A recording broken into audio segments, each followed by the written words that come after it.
So, before we get into this video, if you end up liking the video, of course, make sure to like, comment, and subscribe, and all of that jazz. It's appreciated. But today's video, we're going to be talking about an update to Ranked Season 9 in 2019.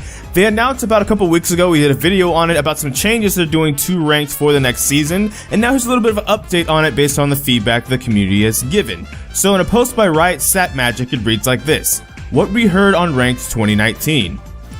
Hey everyone, Sat Magic, the lead for Ranked, reporting back in. A couple of weeks ago, we announced some big updates to Ranked for next year. You spoke up with valuable feedback on forums, social media, and surveys across the world. On behalf of the team, thank you. Today, let's talk about why we're working on Ranked at all, what we heard from you, and lay out what we're going to build together over the course of the summer and fall. So the first section, well, why change Ranked now? One of the big questions we heard was, who's asking for changes to Ranked? We embarked on this journey because we saw a bunch of long-time Ranked players had started to burn out.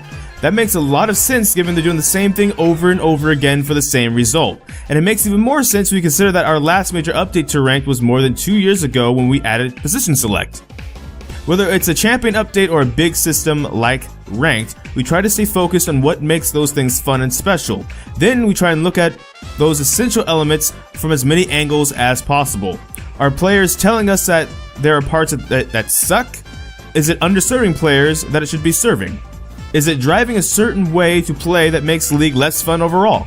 In the case of Ranked, it's really a combination of all of these. New tiers and placements are aiming at fixing obvious problems, and other changes are aiming to better serve players of all skill levels and add fresh ways for you to challenge yourself in Ranked. We think they're the right goals, but we still have a lot to work to do. So let's talk about what we heard from you. And just even really quick to talk about this section, one of the biggest examples I can think of is Diarist, actually. He hit Challenger like back in January, shortly after the season started, and he was kind of like, well, what's the point?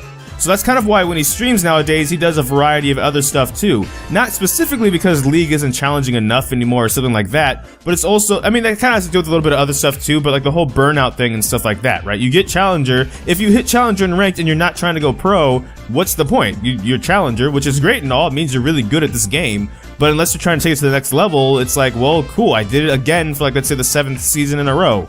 Now what? Kind of a thing. So that's kind of the idea, the whole burnout stuff when they mentioned that. In case you want an example, that's probably a good example. You're worried we're making Ranked too grindy.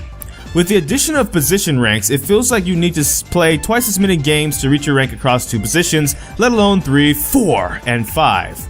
We'll go into detail on this in our next blog, but flat out, you won't need to play double the games to hit your peak Ranked in 2 different positions. We also heard we need to keep true field players in mind. For those players, the prospect of making way slower progress in Ranked than they do today feels really bad. This is a great point, and we're doing some homework here. Alienating field players would be a clear failure to meet one of our goals to give better recognition for breadth of skill, which is another way of saying, like, you know, scope with, you know, ability, depth of skill, by the way. You're worried other players won't take games seriously.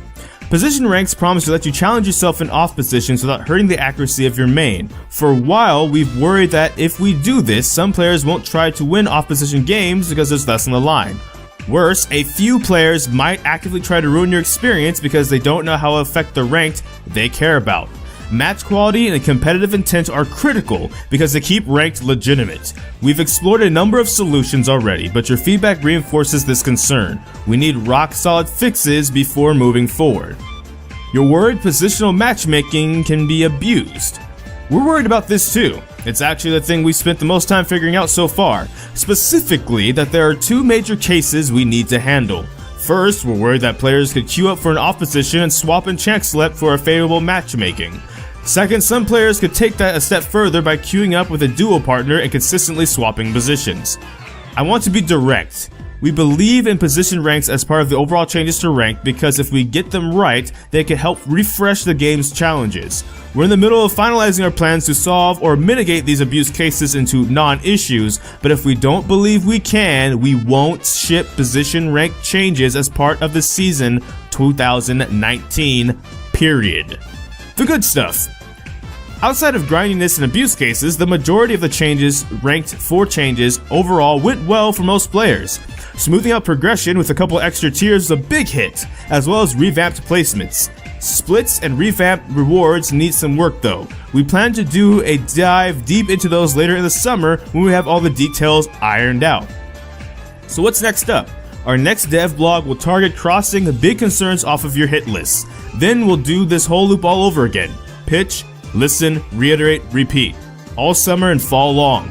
Buckle up and come along for the ride. In the meantime, let us know if we missed anything major. So really briefly, just hitting over these one at a time again. We went over the first one and kind of just why they're changing rank to begin with. The whole burnout, why even, if you're someone that can hit challenger, even just diamond consistently over and over. Heck, even gold is higher than 70% of the player base. You know, you might be like mission accomplished. The ranked skin to unlock it is at gold after all, which is why I brought that up. Maybe you don't really want to go beyond that, right? You're like, I did my job. I did my placements and I placed gold 4 even. I don't even really need touch rank now for the rest of the season, but maybe I want to, but I have no incentive. So that's kind of the idea.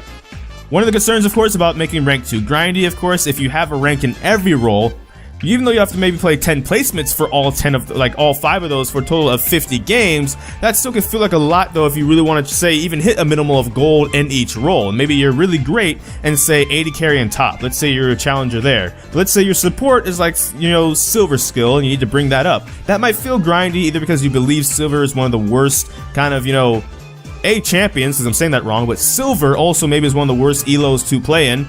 But regardless, that's kind of the idea there. They have heard that and they want to try and change that to make it not feel that way.